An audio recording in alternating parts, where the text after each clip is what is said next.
Hello, everyone, and welcome to the program Talk Sports on Global Television. I am Samuel Odi, and many thanks for joining us. Yes, I missed you all too, and I'm about to bring you all big stories from the world of sport.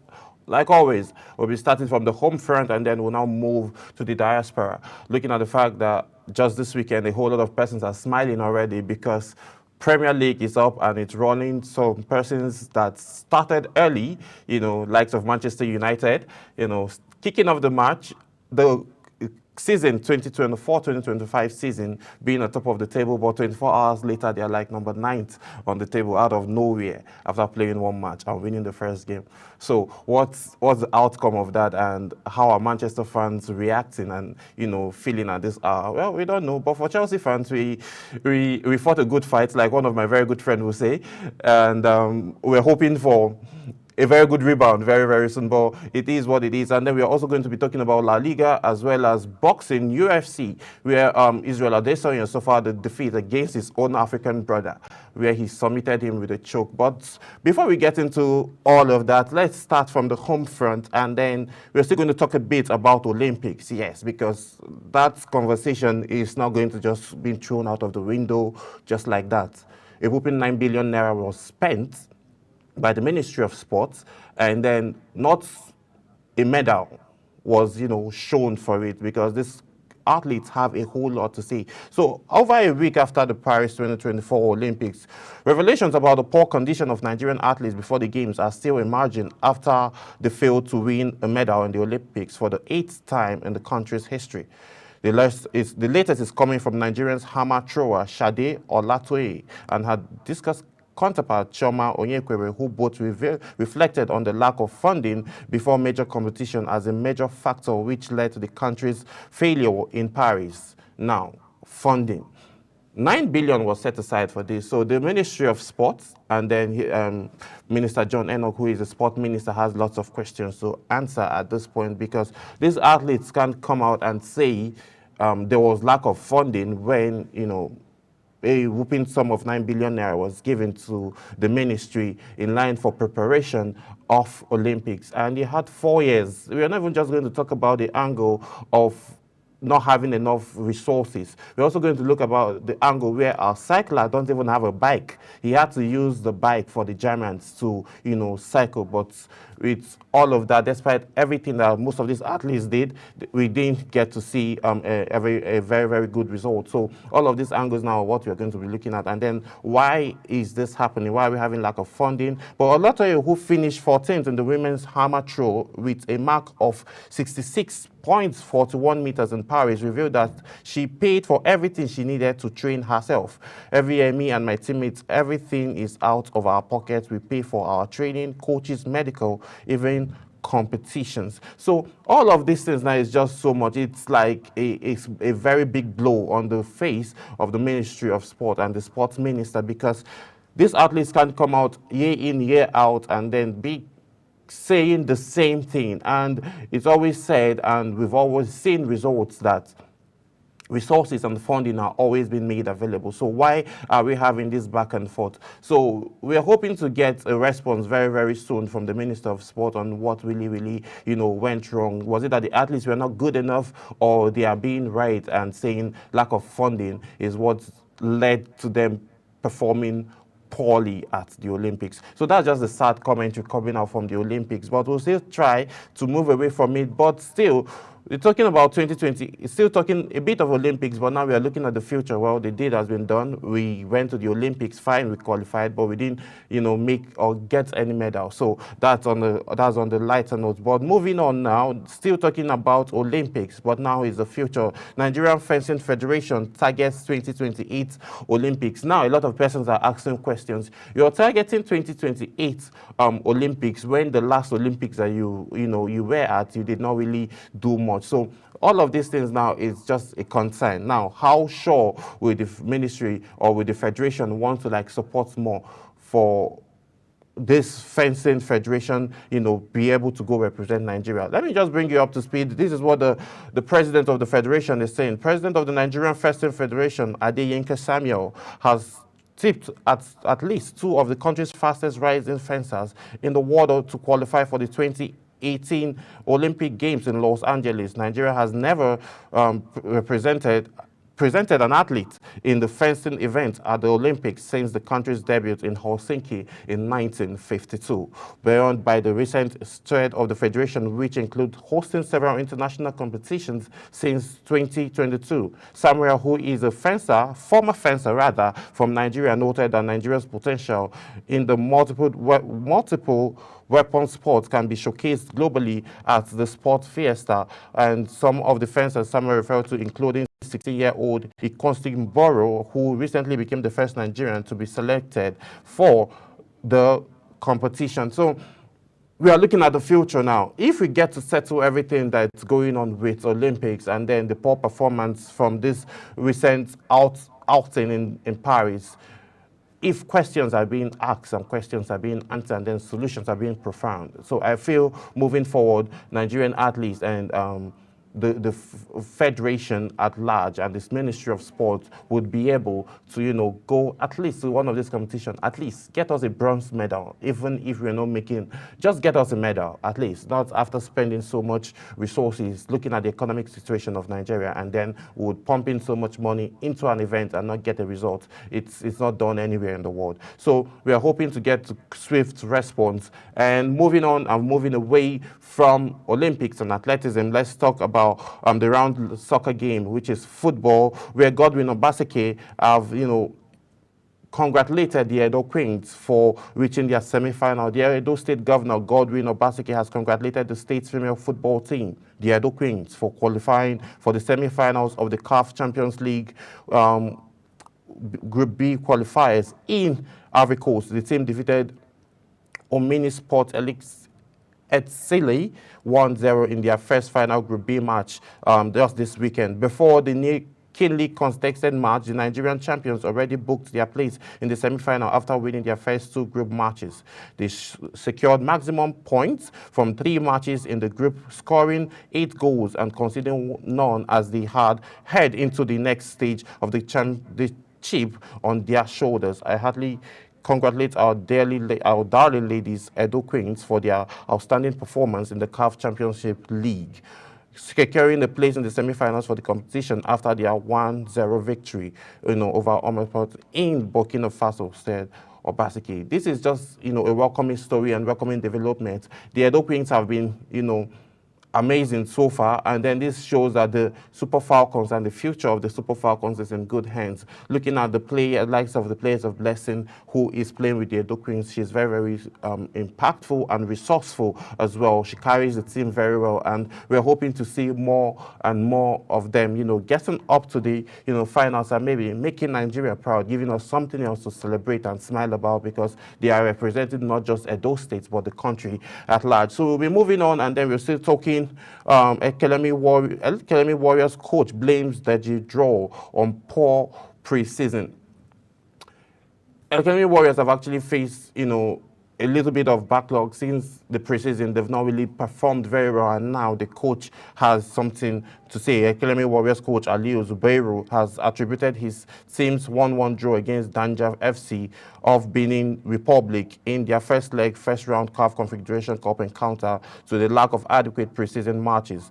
The President Federation Cup champions were held at home on their adopted ground, the Romeo Stars Stadium in Kene, on Saturday, just this past weekend, as they needed a stoppage time goal by Gimba and Gigi to salvage the result. Salsa Basque had put the visitors in front during the first half of the encounter, capitalizing on the clumsiness of their hosts. Elkelemi Warrior did have a chance to get back into the game, but they were also wasteful in the front of goal before Angigi's equalizer, which was also a late kick in the game, ending things 1-1 ahead of the return leg this Saturday coming up. So looking at this now, CAF and then as well as Nigerian Professional League need to sit down, have a roundtable conversation about preseason games, because these players just, immediately after immediately after the Nigerian Professional League, they dived into the Confederation Cup. Immediately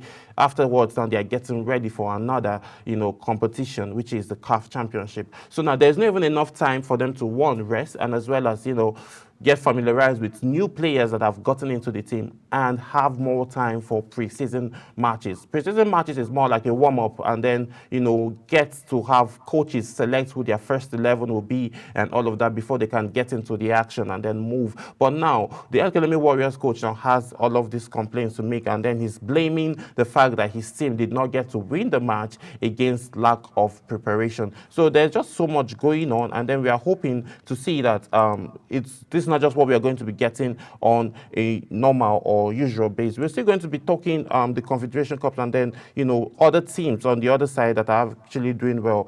We are going to be looking at Romeo Stars. Rangers secure their first leg wins in the Confederation Cup preparation. Nigerian representative in the season's CAF Champions League, Enugu Rangers and Romeo Stars begin their preliminary round campaign win just last night in the Ikenna Romeo Star captain Junior Nduka inspired the team with a 2-1 win over SA FAR of Morocco, 2-1 in the front of the packed stadium. Nduka opened the scoring in the 19th minute with a header of a perfectly weighed free kick by Sadiq Ismail. After the opening goal, chances were few and far between Daniel Ogunmade's side and doubled the advantage, and then they were plugged back by the visitors into an equalizer of the 4th minute after the restart. So having this now, this is pointing towards a good direction. Started their opening just last night, and then getting to score 2 goals each from the two teams. Romeo Stars secured their first leg win, and then Enugu Rangers as well, not leaving behind the Elephants, like they call them. The Elephants also got to secure their own win. So this is just amazing how well preparation and then rest can be for this player. So we are hoping that to see Nigerian team get far, because the last time a Nigerian side won this was Eyimba of Aba, and then they were actually 9-time champions of this competition. So now let's see how well these two Nigerian sides will get in to this competition. We'll be going on a very quick break, and then when we come back, Talk Sports continues. Please do stay with us.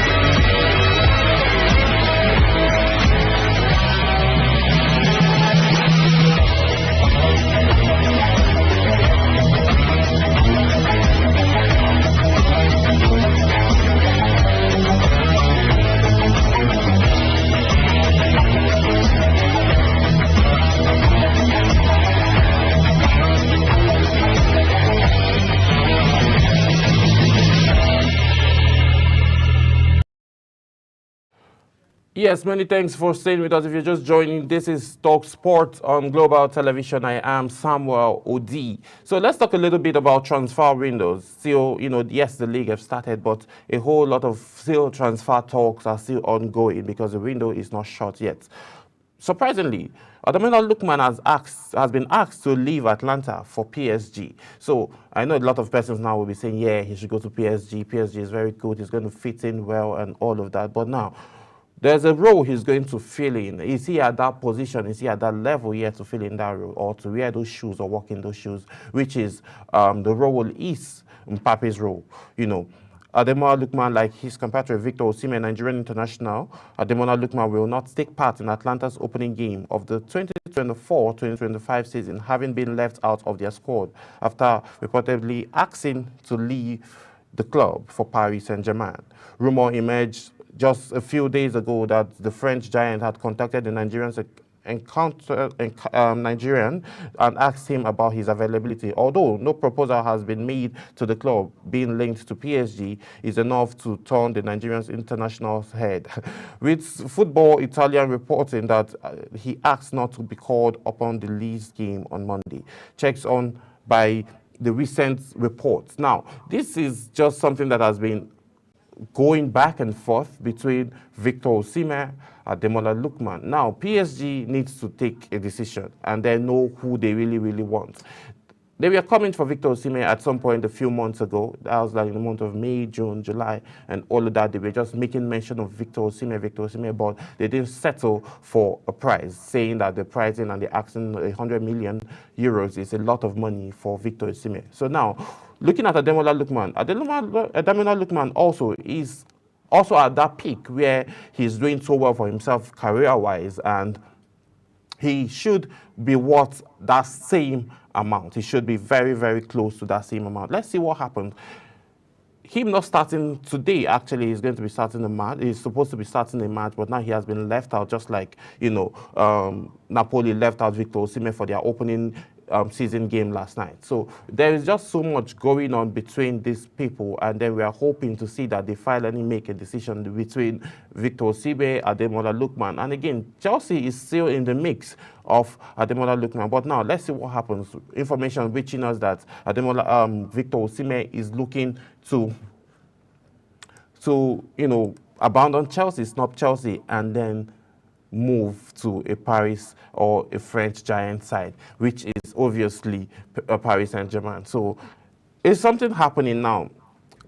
For Chelsea fans, or for those that watched the Chelsea game yesterday, Chelsea is actually suffering at this time because they don't have a striker, and Jackson is actually not up to the task to handle the attacking force. Looking at the defensive angle and then the midfield, though there's still a little bit of work that needs to be done in the midfield and in the defense, but where Chelsea has major work is actually in the attacking force, because they don't have a natural scorer as it stands, because Palmer was just being Palmer, created chances for Jackson, but Jackson being Jackson, I've always said Jackson doesn't have a space on the football pitch. He should go get a job in the barbing salon and cut hairs, since he preferred dyeing his hair. I think he should focus more on that and then pay more attention to that. I think he's going to make a very good career. But the sad part is that Jackson has a very, very long career up to 2027. How would Chelsea be managing someone like that for the next couple of years? Looking at the result yesterday, Enzo Maresca was not happy with the performance. The Chelsea thought Burnley was also not happy, and also hopefully we would see a change, and then they will need to splash the amount of money that needs to be splashed on Victor Osimhen to get him, because at this point now, if Chelsea doesn't find it right and then get a striker, it's going to be a very, very long season for them. Let me bring you up to speed with the transfer talks and if or why Victor Osimhen is looking to snub Chelsea and then head to a French giant side. Victor Osimhen is set to snub Chelsea and wait for a long-term Paris Saint-Germain, who are now ready to make a final decision on his transfer. The Blues have been seeking the signature of Nigerian international all summer, but were initially baffled by Napoli with the 2022-2023 series Serie A champions insisting that his 130 million euros release clause must be paid in full. The 25-year-old is said to be ranking permanently on their watch list to lead their line during the 2024-2025 season. The Lagos-born is one of the most sought-after striker in Europe, having been linked with moves to Chelsea, Arsenal, Paris Saint-Germain, Manchester United, and Liverpool, among others, following his impressive season with Napoli. So this is just what it is right now at this point. Look at the massive lineups of clubs that are actually looking for Victor Osimhen. Victor Osimhen is someone that has the potential, very young, very aggressive, and he's literally going to fit in all of these roles, but where I feel he's going to do more is actually in Paris Saint-Germain. As a Chelsea fan, of course, I want him to come to Chelsea, but he finally decides on who is willing to splash that big bucks on him. Is he worth 113 million, in the long run, not just for now? Yes, I think he does, because he's very young. He's 25, and then he has, this is his prime, and then I feel he's going to make a very, very great impact when it comes to football and again scoring goals, because he's actually a goal scorer. Despite his poor performance due to injury, he still emerged as the highest goal scorer for his club side, and then he was the third highest goal scorer for the entire Serie A season for 2023-2024 season.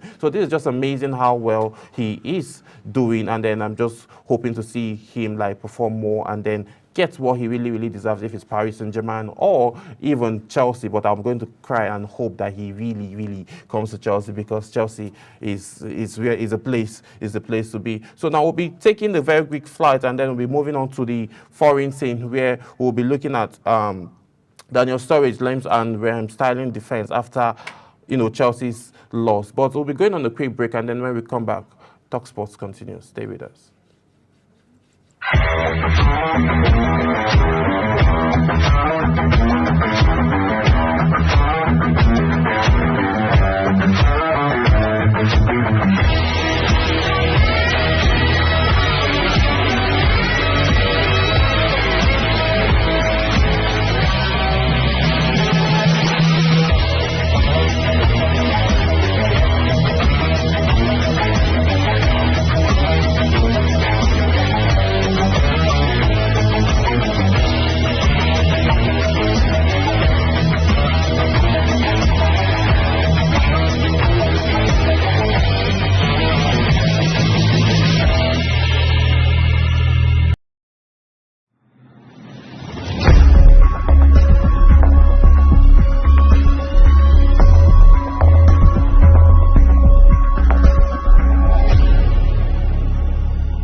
Yes, many thanks for staying with us. If you're just joining, this is Talk Sports, and next time don't be late. You have to be on time to start up from when we're taking the first pass and then taking all attacks from left, right, and center. So the King of Sport is actually going to be joining me at some point, so you just sit back and relax as we bring you more of Talk Sport and then big stories. So Daniel Sturridge has lent out the defense of Raheem Sterling after a statement emerged on the back of the forward being left out for Chelsea's squad to play Manchester City.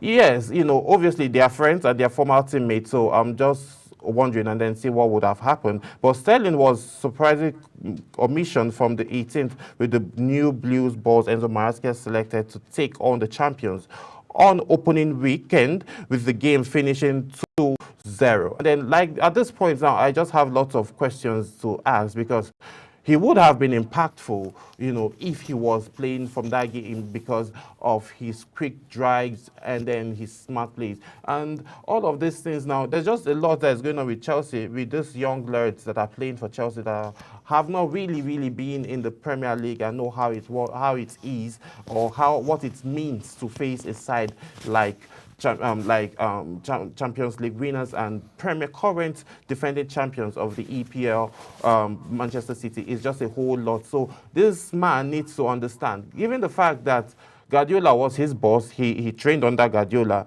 he needs to figure out a way to beat him, because this is not the first time they're going to be meeting in this season. So they need to find a way. And for these younger persons, these younger guys playing, I feel having older players and younger players mixed together is actually going to help out for that. So at this point now, I feel Enzo Maresca has so much he needs to do. He has so much he needs to learn, and then he needs to take cueing from most of these great coaches, so that he would be able to function and then perform at that certain level. So looking at Daniel Sturridge now needs to come behind and then also glare and then support his former teammate and friend looking at just the performance, just the concluded heroes, Sterling wasn't invited. He didn't play. Likes of him and Rashford were not there because of the previous seasons and the fact that they did not perform so well.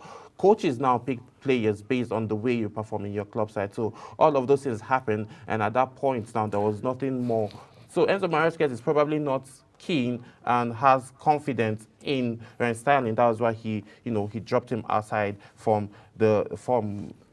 his 18-man or from his squad. So we're just expecting to see, most of these players get better. But before we diving deep into this conversation of sport, football, let's talk a little bit about Israel Adesanya and his recent defeat from a South African counterpart. So before we get deep into that conversation, I think it's time for me to introduce the king of sport to you guys, Anthony Momodu, as he joins us. Yes, good morning. Good morning. How are you doing, my man? It's been a minute. Food poisoning. It's been funny. It's really not funny, but you're a champ, and then you're definitely going to get through it. So, are you surprised to see the recent attack, and then not attack rather, the loss that Israel Adesanya suffered against the hand of the Paris? The fact that he was away for over a year and coming back to face someone who is your rival, someone who you don't have a 60% chance of beating. It's a 50-50. Either he beats you or you beat him. It tells you that he didn't stand a 100% chance he was going to win. And before then, there was a lot of trash talk between these two rivals. It's like Nigeria meeting South Africa, it's Nigeria meeting Cameroon, or Nigeria playing Ghana. It's always a very fierce one. And obviously, you could tell that Adesanya was rusty. Yes, we know him to be very quick, very technical, but in that rematch, it was obvious he wasn't at his best. But I think it's a good loss. That's going to inspire him. He has that never dies Nigerian spirit. Yes. We expect him to come back and see how he can get back his middleweight belt. Well, he's 35, and he said he did. He manifested it, and then he had to come back, and then he ate his words back and said he did not manifest it properly because he's 35, and then, like Anthony said, we are hoping to see him come back again and then take it. He's very swift and then very, very quick when it comes to times of fighting, but it was a brawl, and I'm just super excited that we had to witness a fight like that in our lifetime. And again, we're thankful that it didn't happen just anywhere. It happened over here in Africa, in South Africa. So it's just amazing. And then it was just more like a time to give back to Africa. Let's talk about, Chelsea, Manchester City. Were you surprised about the results? Obviously, you're not. No, I think it was a good performance by the Blues. If you put into consideration that Man City, they didn't have a lot of changes. The team has been consistent. They are three-time champions, back to back to back. And you saw a Chelsea team that had a new manager trying to infuse a new style of play for the Blues. So you would not expect so much from Chelsea. For me, I think I was proud of Chelsea. You could tell they had the game plan. There was this high pressing. Man City couldn't play the way they used to play, where they had fluidity in their attack, and Chelsea didn't allow them play their game. It made playing difficult for Man City. And so it tells you that if this team gel together for the next 2 months, Chelsea is going to be a team unbeatable in the next couple of months. So, and Maresca, you could see he was very confident of his players, his team. You could see the Chelsea players, they are bonded. Jackson, that we used to call the Baba, you could see Jackson was more agile. He was willing to go for the balls, for the kill. And when he had the chance, he buried it. The Jackson we saw last season would always have, out of 5 balls, he would miss 3 and score maybe 2. But now the first chance he got, he put it behind the net. So it tells you Chelsea is more clinical. Chelsea is a team you should fear for. Because if that team blends with the touch of Maresca, you could see even when both managers shook on the touchline, you could tell he's very confident. He wasn't scared of his former boss. Yes, Pep. And Pep, you see, Pep had mutual respect for him. So it tells you Maresca is the right man for the Chelsea job. And Chelsea is a team other teams should watch out for.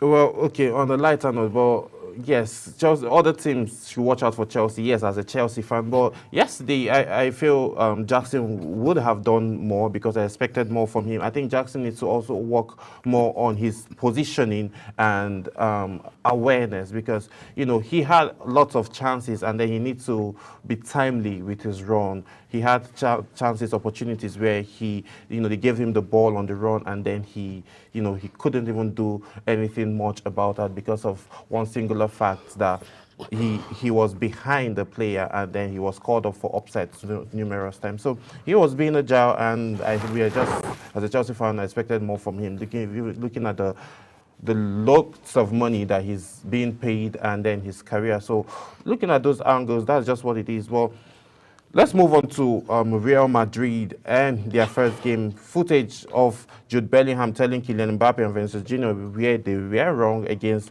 Maracano has been shared online following the Real Madrid's disappointing 1-1 draw against Maracano.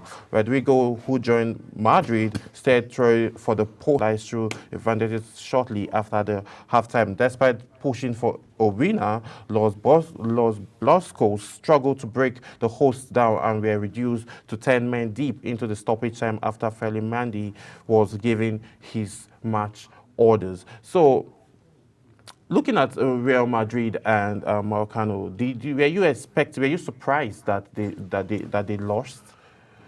Well, I think it's no surprise.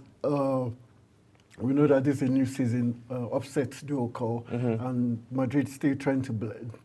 Mbappe still trying to find his feet, and we have Carlo Ancelotti trying to build a team. So I won't say I'm surprised. That's not going to define Real Madrid's season. Yes. We've seen them time and time again. The Champions League, which is even more difficult than the La Liga, and they've come out through. For me, I just think it's just time. Remember last season, they did lose 1-2 matches, and after those losses, they won every other match. So I think this is going to be a wake-up call for Real Madrid to let them know that they still have a lot of work to do. So I think for me, yes, it was a surprise loss, but at the same time, that's not going to define Real Madrid's future. Well, yes, obviously they are the Galacticos, and we are certain that's not going to define their future and then the rest of the season. But we'll be going on a very, very quick break, and then when we come back, we'll wrap up to this edition of Talk Sports. Please stay with us.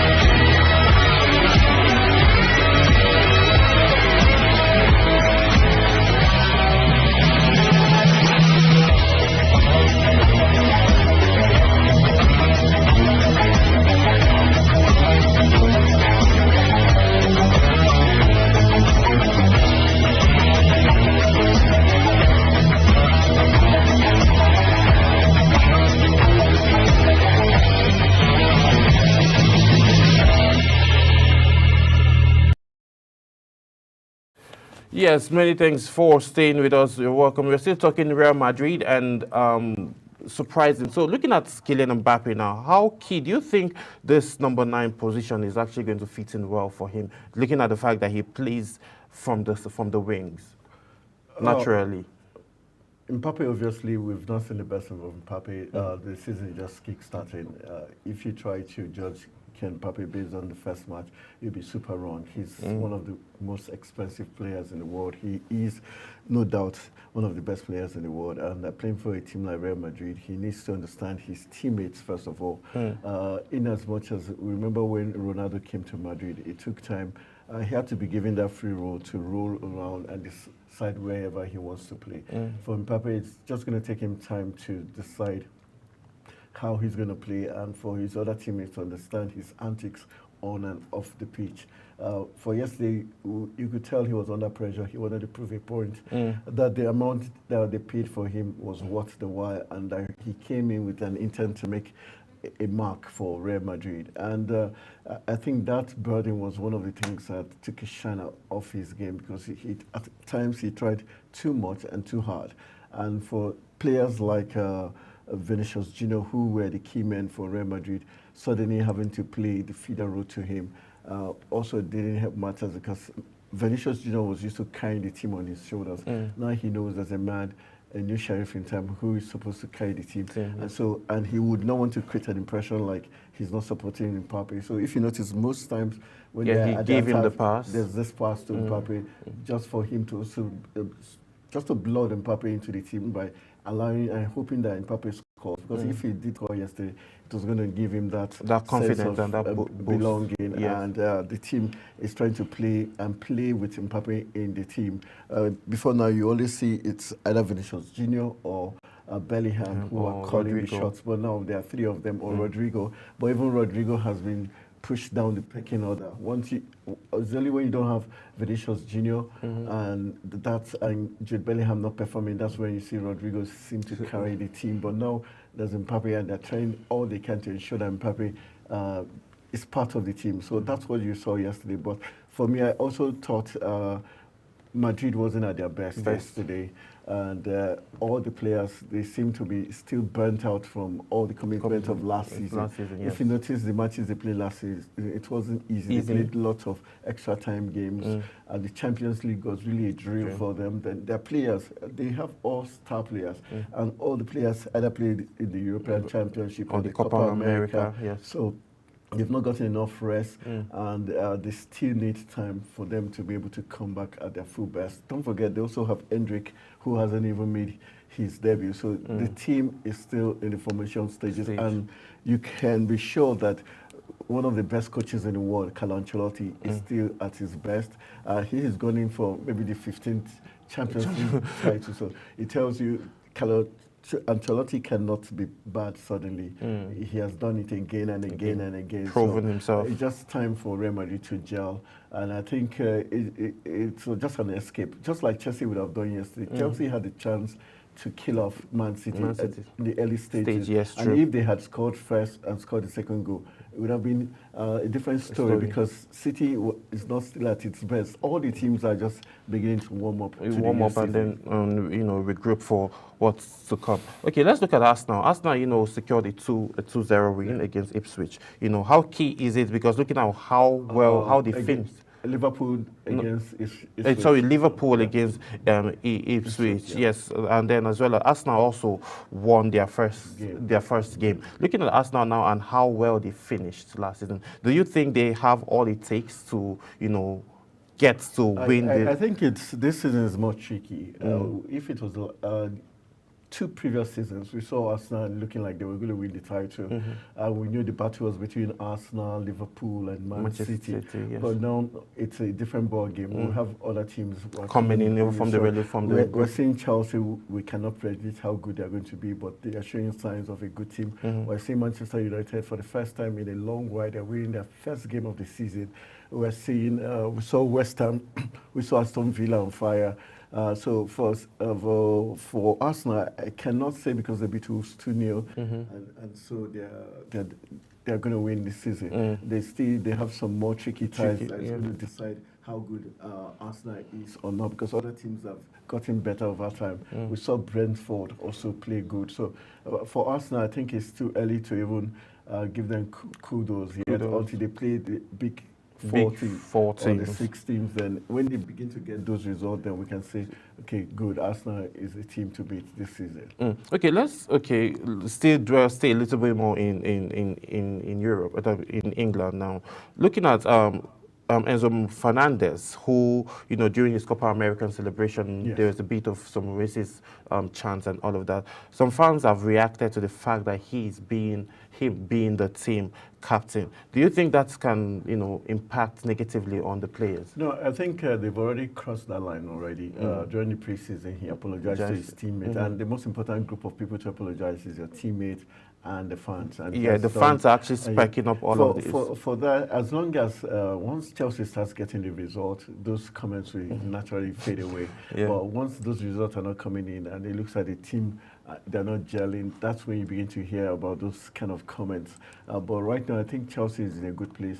You could see the unity in the team yesterday when they played, and even when substitution was being made, you could see that all the players they were playing for each other. And for the coach, I like the fact that the coach seemed to have control of the dressing room. Okay. And he has shown his willingness to wield the big stick if he doesn't believe in you. We saw what he did to Conor Gallagher, sending him to Real Madrid. We saw what he was questioned about Raheem Sterling. Yes. He just laughed. He said, well, he was focused on the match. He didn't hear Sterling's agent make a request for clarification of Sterling's future. So he tells you he's a very tactical man. And for someone who had worked with Pep Guardiola, you should know that he's smart upstairs. And he's not scared to kick a player out because he knows the right players to pick. And so I think, I don't know, I have watched Chelsea during the preseason, but after yesterday's game, I became more confident that Chelsea, they've got the right man to be their coach. So now, do you want to support Chelsea for this season?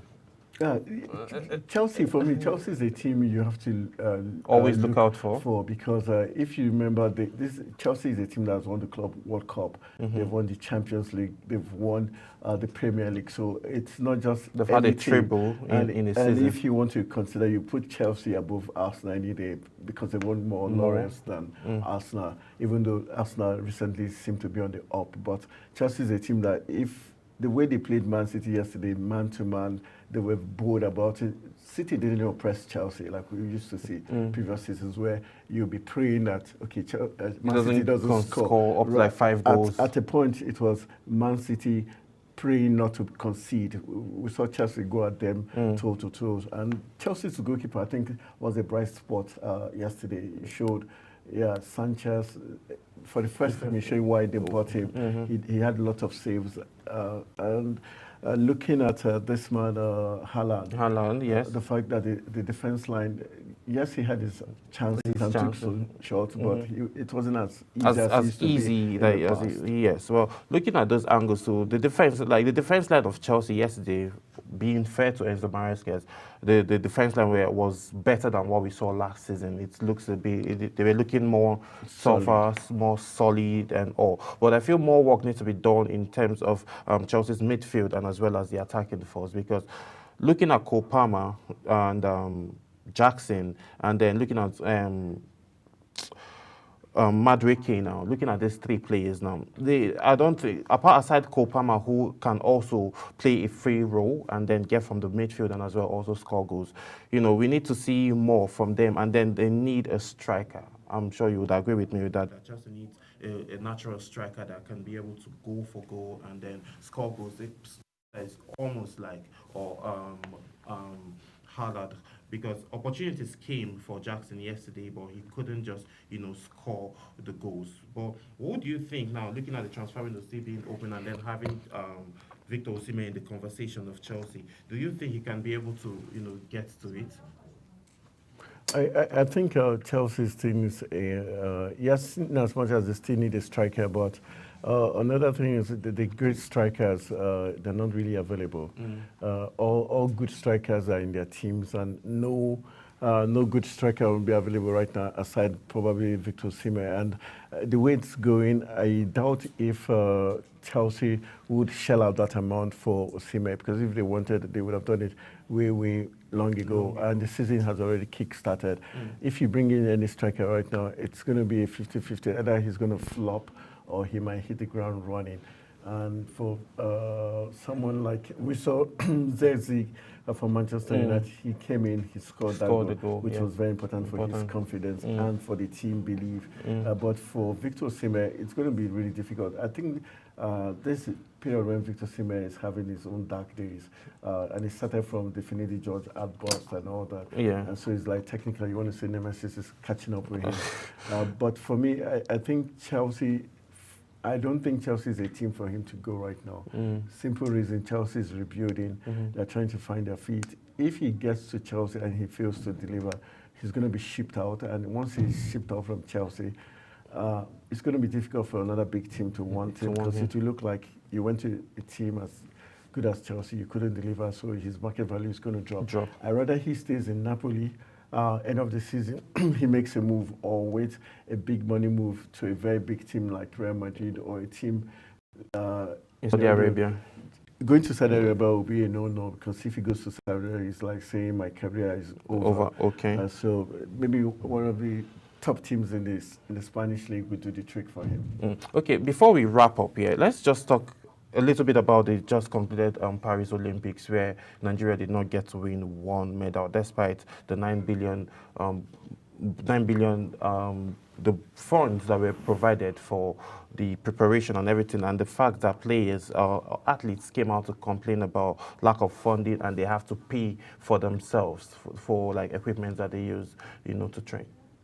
Well, the minister has already said there's going to be a thorough investigation as regards the flop. But it's not the first time they're just flopping at the Olympics. It's the 8th time. The 8th time we're doing this. And if there's anybody we're going to hold responsible, it has to be the sports minister, the chairman, and the president of all the sporting federations. We saw the Athletics Federation of Nigeria also put us in this disrepute by failing to register Favour Philly in her key sport, 100 meters. Dash, and the question is, how can you fail not to register? So what did you go to register at the Olympics? We also saw a Nigerian cyclist had to borrow from a German. So that's another big blow on the debt of Nigeria. For sports minister, I think his era, when his tenure is going to be assessed, his scorecard is going to be reading 0 over 10 because of this flop. The Super Eagles, and we're at the verge of almost not qualifying for the World Cup.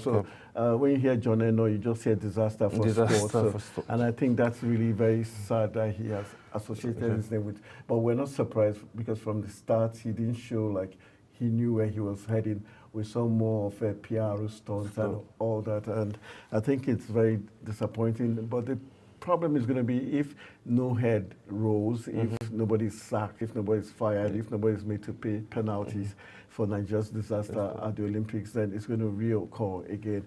And for the players and the athletes, we know that it's been a tradition.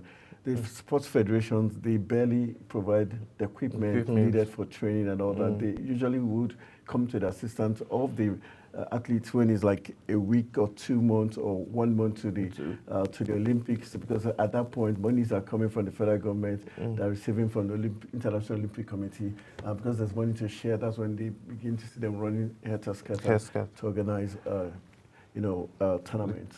Oh, well, that's just great, and then that's just very sad, and lots of questions are being asked, and the minister, fire who you need to fire, and people that need to be held accountable should be held accountable for the poor performance that we witnessed at the Olympics. Anthony Momodu, thank you so much for joining us, I would say. I know it is your show, so thank you so much for coming in. Thanks to poisoning. And that's how much time will permit us to take on today's edition of Talk Sports. We will see you tomorrow again with Anthony Momodu on 100% as we bring you more top stories from the world of sports. My name is Samuel Odi. We will see you again tomorrow. Bye for now.